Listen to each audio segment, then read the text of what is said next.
చీకటి గదిలో ఎవరు?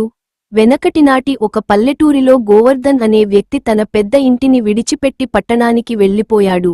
సంవత్సరాల తర్వాత ఆ ఇంటిని అమ్మాలని ఊరికి వచ్చాడు. అయితే ఎవరూ దానిని కొనాలనుకోలేదు.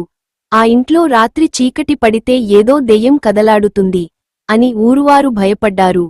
గోవర్ధన్ వాటిని నమ్మలేదు.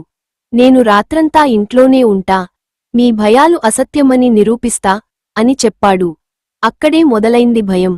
రాత్రి 12 గంటలకి గదిలో గంట మోగిన శబ్దం వినిపించింది. ఇక్కడ ఎవరూ లేరు కదా అని అనుకుని గోవర్ధన్ బయటకు వచ్చి చూశాడు. దెబ్బకి గడియారం ఆగిపోయింది. తన గదికి తిరిగి వచ్చినప్పుడు తలుపు మూసబడిపోయింది.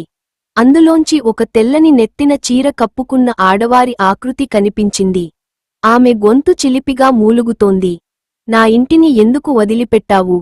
నన్నెందుకు మర్చిపోయావు? గోవర్ధన్ గుండె బిగబట్టి మెల్లగా అడిగాడు. నువ్వెవరు?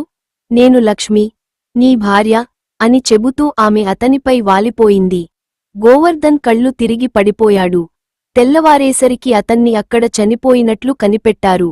ఆ ఇంటిని అప్పటినుంచి ఎవరూ ముట్టకపోయారు.